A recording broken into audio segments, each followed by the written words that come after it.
Hello guys, I hope आप सब अच्छे होंगे। तो आज 9 फरवरी है। आज का हम द हिंदू एडिटोरियल आर्टिकल पढ़ेंगे। एक एक लाइन मैं आपको हिंदी में एक्सप्लेन करूंगा। आप कोई सा भी एग्ज़ाम दे रहे हो, जैसे UPSC CAPF assistant commandant, UPSC CSC, या फिर कोई और एग्ज़ाम जिसमें आपको आंसर राइटिंग लिखना है, या फिर आपको किसी डिबेट में हिस्सा लेना है, या फिर आपके खुद के नॉलेज के लिए ये सेशंस आपको हेल्प करेंगे। ठीक है। यूट्यूब पे बहुत सारे लोग हिंदू एडिटोरियल आर्टिकल पढ़ाते हैं, लेकिन कोई भी एक एक लाइन को हिंदी में एक्सप्लेन नहीं करेगा करता है। ठीक है, तो मैं एक एक लाइन आपके लिए हिंदी में एक्सप्लेन करूंगा और डिफ़िकल्ट वर्ड मीनिंग भी लिखवाऊंगा। एक नोटबुक लेके बैठना, उसमें आप लोग डिफ़िकल्ट वर्ड मीनिंग लिखते रहना। ठीक है। और क्या करना, आप चैनल को सब्सक्राइब कर देना। ठीक है। और बेल आइकॉन को दबा देना, ताकि जब भी मैं वीडियो डालूँ आपके पास नोटिफिकेशन आ जाए। ठीक है। और मेरा टेलीग्राम लिंक है, वो मैं डिस्क्रिप्शन में डाल दूंगा। उसमें मैं मेरे चैनल का मतलब जो वीडियो आएगा उसमें मैं उसका लिंक डाल दूंगा, और मैं पीडीएफ डाल दूंगा उसमें द हिंदू आर्टिकल का। तो आपको क्या करना है, एक बार मेरे से पढ़ना है लाइन बाय लाइन, उसके बाद जाके खुद उसको रीड करना है, ताकि आपको खुद भी समझ में आ जाए। ठीक है। तो प्लीज़ यार सब्सक्राइब कर देना और कमेंट पक्का कर देना। ठीक है, क्योंकि वो नेक्स्ट वीडियो बनाने के लिए मोटिवेट करता है।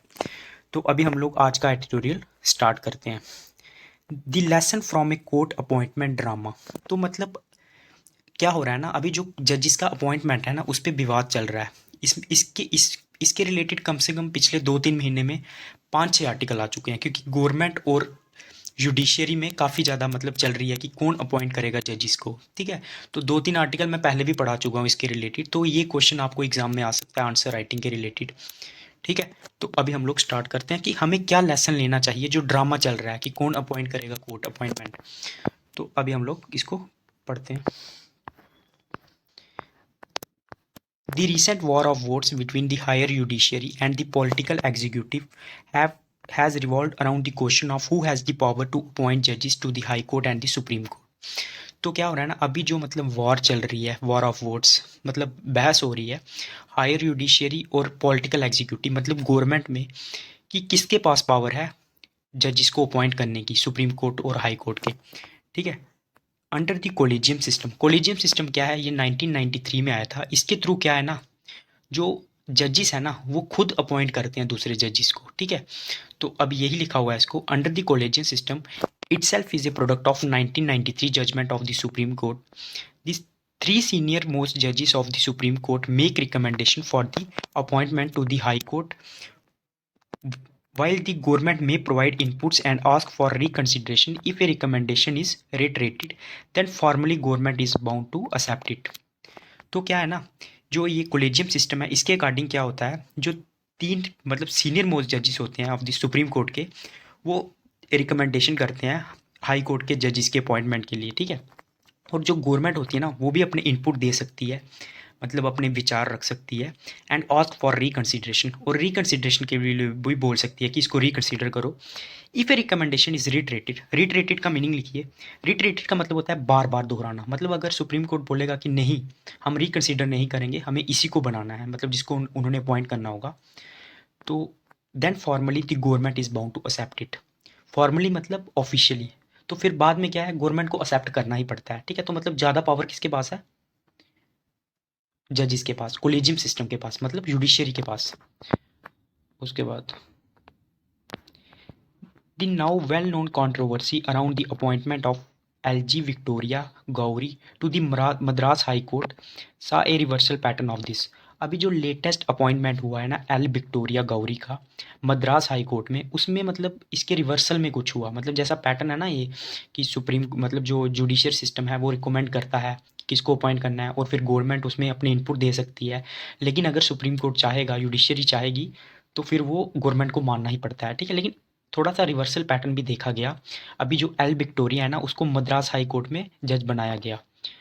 After the collegium recommended her name for judgeship, the petition was filed in the supreme court challenging this appointment. तो क्या हुआ, जब कोलिजियम ने उसका नाम रिकमेंड किया जजिस के लिए, जजशिप के लिए, ठीक है, तो एक पेटिशन फाइल की सुप्रीम कोर्ट में चैलेंजिंग दिस अपॉइंटमेंट। इस अपॉइंटमेंट को चैलेंज किया गया on the basis of that she had allegedly and engaged in hate speech against Muslim and Christian. इसीलिए इसको चैलेंज किया गया उसकी अपॉइंटमेंट को, क्योंकि उसने हेट स्पीच दी थी मुस्लिम्स और क्रिश्चियन के अगेंस्ट। उसके बाद the chief justice of India who heads the collegium stated that the collegium had cognizance of new material, but before anything could be done about it, the appointment process was completed. तो जो chief justice हैं उन्होंने क्या बोला इसके related कि जो head करते हैं कोलेजियम सिस्टम को, ठीक है, उन्होंने क्या बोला कि the collegium has taken cognisance. Cognisance का मीनिंग लिखिए। कॉग्निसेंस का मतलब होता है ध्यान में रखना, मतलब डिटेल नॉलेज अबाउट समथिंग। मतलब उन्होंने देखा था कि ये अपॉइंटमेंट ठीक है या गलत है, but before anything could be done about it, मतलब हम कुछ भी करते उससे पहले ही क्या हुआ, the appointment was completed, appointment complete हो चुका था, मतलब हमें टाइम ही नहीं मिला। हमने लेकिन संज्ञान लिया था कि हम लोग ठीक अपॉइंटमेंट कर रहे हैं, मतलब नॉलेज लिया था, ठीक है। उसके बाद a last ditch attempt to stop it by way of legal challenge was rejected by other two जजेस ऑफ द सुप्रीम कोर्ट। तो हम लोग लीगल चैलेंज से उसको मतलब चैलेंज कर सकते थे ना, जो उसका अपॉइंटमेंट हुआ था, क्योंकि उसने हेट स्पीच दी थी, उसको भी रिजेक्ट कर दिया जो दूसरे दो जजेस से सुप्रीम कोर्ट के।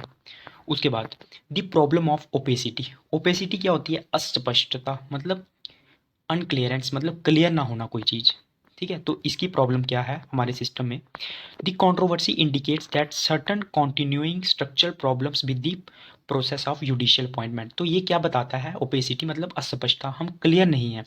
तो this the controversy indicate certain continuing structure problem with the judicial appointments. तो ये जो इशू हुआ है एल विक्टोरिया का, ये क्या बताता है, हमारी स्ट्रक्चरल प्रॉब्लम बनाता है हमारी जुडिशियल अपॉइंटमेंट की, ठीक है।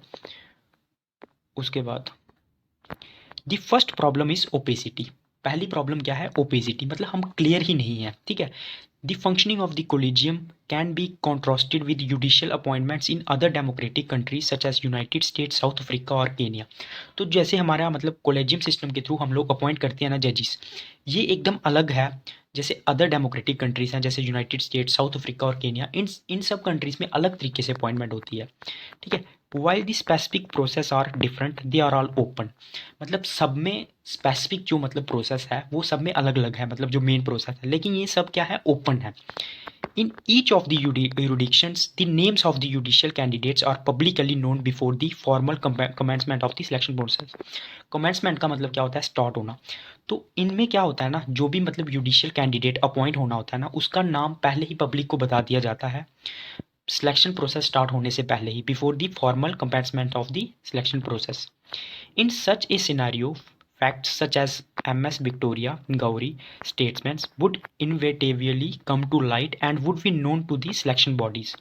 ठीक है, अगर ऐसा सिनेरियो इंडिया में होता तो जो MS विक्टोरिया है ना, जिसकी मतलब जिसने हेट स्पीच दी है और जिसके ऊपर केस हुआ था, वो पहले ही लाइमलाइट में आ जाती, ठीक है। इनवेटिवली का मतलब लिखिए आप, इनवेटिवली का मतलब होता है नेसेसरली, मतलब वो पक्का लाइमलाइट में आ जाती, तो सिलेक्शन बॉडीज़ को पता चल जाता कि उसने हेट स्पीच दी है, ठीक है, अगर ऐसा सिस्टम इंडिया में होता। The selection bodies would take them into account and indeed given that this jurisdictions require judicial candidates to face question, the candidate would be asked to explain and justify the statements and how they relate to her philosophical judicial philosophy, ठीक है। तो मतलब अगर ऐसा होता तो जो selection bodies हैं वो इसको अकाउंट में लेती, मतलब कि उसने हेट स्पीच क्यों दी है।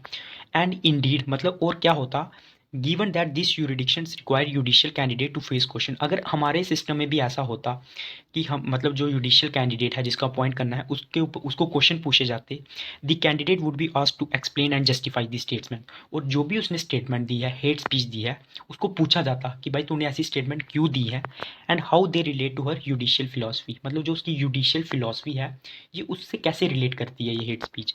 ए discussion that would made be public would be public, और जो डिस्कशन होती है उसको पब्लिकली दिखाया जाता। At the end of the process the selection body would make its decision.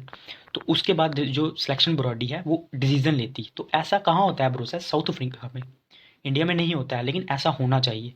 मतलब जो कैंडिडेट सेलेक्ट होने वाला है उसका फेस टू फेस उसको क्वेश्चन पूछने चाहिए। अगर उसने कोई हेट स्पीच दी है तो उसके बारे में उसको पूछना चाहिए कि तुम मतलब जुडिशियल तुम्हारी जो फिलॉसफी है उससे ये स्टेटमेंट कैसे रिलेट करती है जो तुमने दी है, ठीक। उसके बाद क्या है, this selection would make it decision. उसके बाद सिलेक्शन को अपना डिसीजन लेना चाहिए, और पब्लिकली जो मतलब जिसका नाम जो जुडिशियल के लिए रिकमेंड किया जा रहा है, पब्लिक को उसका नाम पहले ही बता देना चाहिए, ठीक है। उसके बाद बाय कॉन्ट्रास्ट इन इंडिया, अब इंडिया में क्या होता है वो तो हम साउथ अफ्रीका की बात कर रहे थे कि उसमें ऐसा होता है। The candidates name is effectively made public after their selection by the collegium. लेकिन इंडिया में क्या होता है ना, जो मतलब जुडिशियरी में आने वाला है उसका नाम पब्लिक को कब पता चलता है, जब सिलेक्शन प्रोसेस मतलब पूरी हो जाती है कोलेजियम सिस्टम के द्वारा। This selection process is behind close doors, मतलब ये एक बंद दरवाजों में होती है, पब्लिक को इसका कुछ नहीं पता। We are the parties involve, और इसमें कौन कौन सी पार्टी होती है,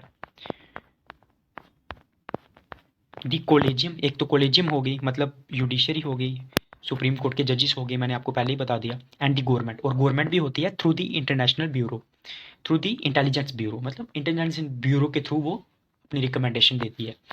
this not only has transparency cost but also the cost और एसिमेट्रिकल, मतलब ट्रांसपेरेंसी क्या होगी, मतलब सही तरीके से होना कोई चीज़, तो इससे क्या होता है जो ट्रांसपेरेंसी है ना वो भी इफेक्ट करती है, उसका भी लॉस होता है, मतलब प्रोसेस सही तरीके से नहीं होगी क्योंकि दो ही पार्टीज इन्वॉल्व हैं और पब्लिकली आप किसी को नहीं बता रहे हो, बिहाइंड द क्लोज डोर हुई है।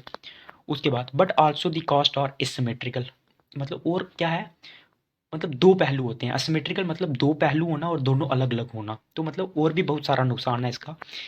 It is but obvious that where the government approves of a particular candidate can simply withhold relevant information from the collegium.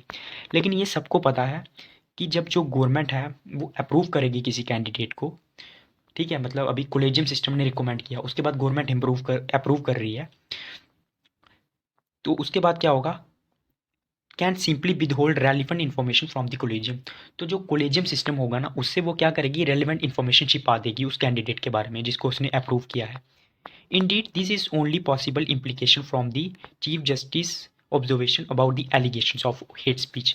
अब इम्प्लीकेशन क्या होता है, मतलब इनडायरेक्टली कोई चीज़ कहना, तो अगर हम लोग मतलब बात करें तो जो इनडायरेक्टली सीजीआई ने जो ऑब्जर्वेशन की कि मतलब हमने उसका कॉग्निजेंस लिया था, मतलब उसका संज्ञान लिया था, उसके बारे में पता किया था जिसका हमने नाम रिकमेंड किया है, लेकिन उससे पहले ही सिलेक्शन प्रोसेस कंप्लीट हो गई, तो मतलब जो उसने सीजीआई ने जो बोला है ना, तो this is only the possible implication, मतलब इनडायरेक्टली सीजीआई ने जो ऑब्जर्व किया about the allegations of hate speech उसने भी यही बात बोली कि मतलब गवर्नमेंट ने हमें पता ही नहीं चलने दिया, इनडायरेक्टली उसने यही बोला, उससे पहले ही सिलेक्शन प्रोसेस कंप्लीट हो गई। This then creates a situation like the present one, तो मतलब ऐसी सिचुएशन ही क्रिएट हो जाएगी जैसी अभी प्रेजेंट में है। Why the time that A candidates name is in the public domain, thereby allowing for relevant material to be brought to the collegium's notice by the public, this selection has already been made। मतलब जब तक candidate का name public में आता है और जो collegium system है उसको पता चलता है पब्लिक के द्वारा कि इस मतलब इस बंदे ने क्या क्या किया है, सिलेक्शन प्रोसेस कंप्लीट हो जाती है, तो फिर कोई ऑप्शन बचता नहीं है। Once again the fall out of this asymmetric, fall out का मतलब क्या होता है, अफेक्ट लिख लीजिए। तो ये जो एसिमेट्री है ना इसका इफेक्ट क्या होता है, given that the government retains the power of formal appointments, मतलब गवर्नमेंट के पास पावर है अपॉइंटमेंट करने की, मतलब ऑफिशियल जो अपॉइंटमेंट करेगी वो तो गवर्नमेंट करेगी, जो कोलेजियम है वो नाम रिकमेंड करेगी, लेकिन गवर्नमेंट को नाम मानना ही पड़ता है। When it approves a candidate, it can rush the process through as it happened in the present case। जब वो मतलब किसी को अपॉइंटमेंट को अप्रूव कर देगी तो वो क्या करती है ना उसको मतलब हाइड करने की कोशिश करती है, जैसे इस केस में हो रहा है, मतलब उसका नाम सामने ही नहीं आएगा पब्लिक के, तो पब्लिक के सामने नहीं आएगा तो पता नहीं चलेगा उस बंदे ने क्या क्या कांड किया है, क्या क्या हेट स्पीच दी है। उसके बाद in other cases the government can exercise A pocket बिटो, और दूसरे केसेस में गवर्नमेंट क्या करती है, पॉकेट बिटो एक्सरसाइज करती है। पॉकेट बिटो क्या होती है, प्रेसिडेंट के पास पावर होती है, मतलब वो कोई भी बिल है या अपॉइंटमेंट है उसको कितने भी लंबे टाइम के लिए अपने पास विदहोल्ड करके रख सकता है, मतलब उसको अप्रूव नहीं करेगा। तो अगर और कोई सिस्टम आ गया तो उसमें गवर्नमेंट क्या करेगी, अप्रूव ही नहीं करेगी, ठीक है।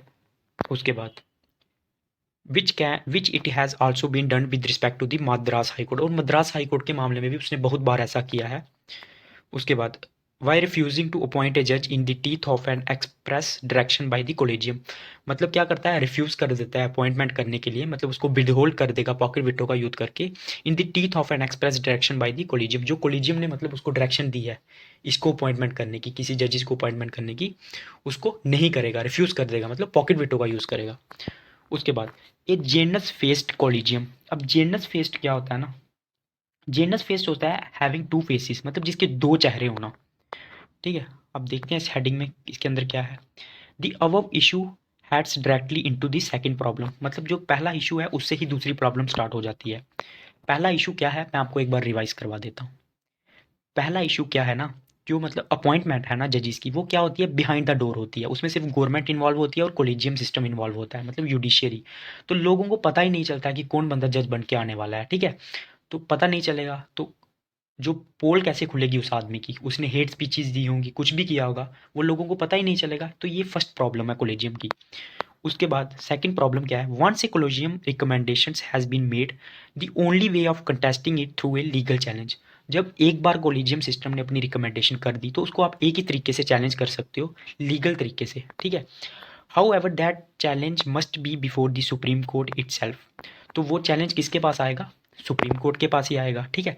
Leading to a set of awkward situation, तो सुप्रीम कोर्ट के लिए खुद के लिए ऑकवर्ड सिचुएशन हो जाएगी। ऑकवर्ड मतलब थोड़ी, मतलब बेकार, ऑकवर्ड तो आप समझते होंगे, ठीक है। क्योंकि सुप्रीम कोर्ट ने खुद अपॉइंट किया है और उसके खिलाफ ही केस हो गया, तो ऑकवर्ड सिचुएशन हो जाएगी ना। The decision of the collegium, the 3 or 5 senior most जजेस of the supreme court must be challenge before their own junior colleagues.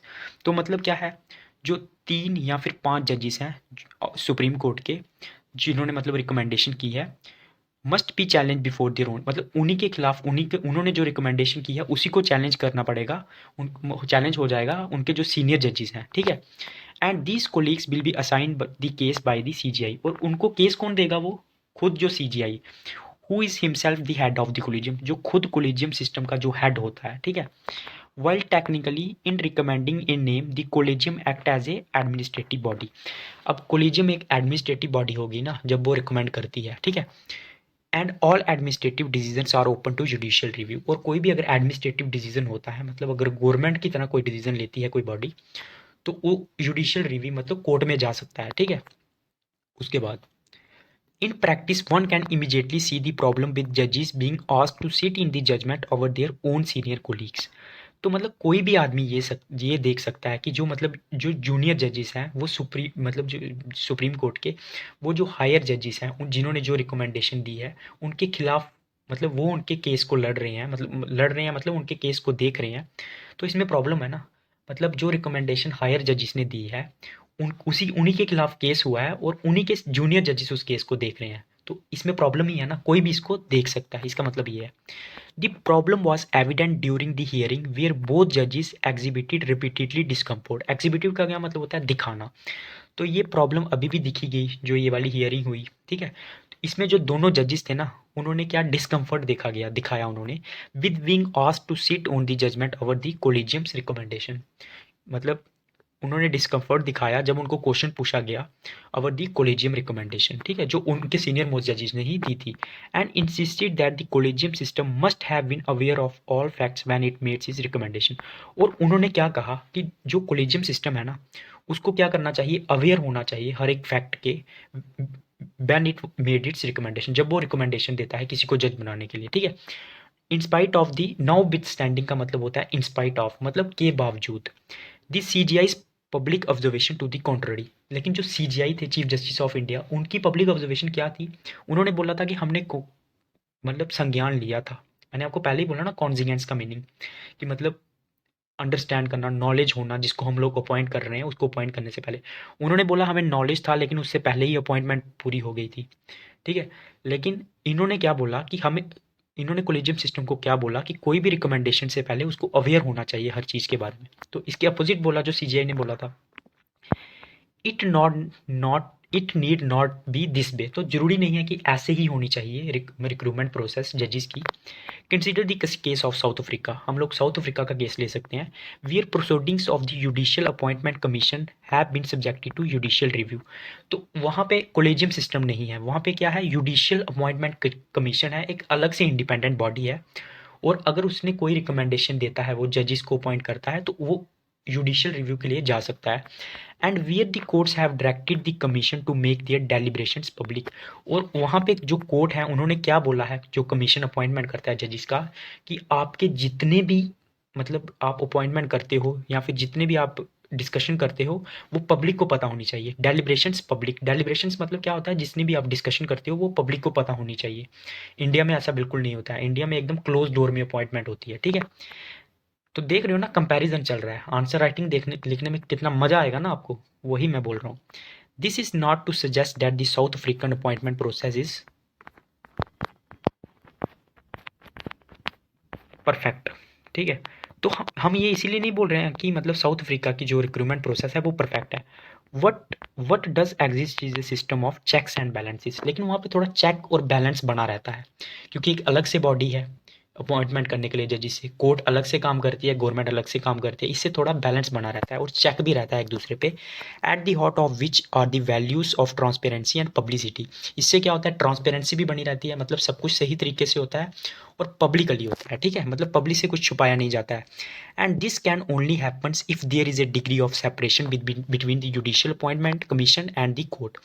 लेकिन ये तभी पॉसिबल है जब जुडिशियल अपॉइंटमेंट कमीशन अलग हो जो जजेस को अपॉइंट करता है, और कोर्ट अलग हो। लेकिन इंडिया में क्या है, कोर्ट ही अपॉइंट करता है जजेस को। ठीक है, this allows for a check and it allows for a correction mechanism in case of mistake and errors. इससे क्या होता है, हम मतलब एक चेक रखते हैं, मतलब चेक करते रहते हैं कि अपॉइंटमेंट ठीक हो रहा है या नहीं हो रहा है, क्योंकि गवर्नमेंट भी चेक करती है, कोर्ट भी चेक करता है, तीनों इंडिपेंडेंट बॉडीज है।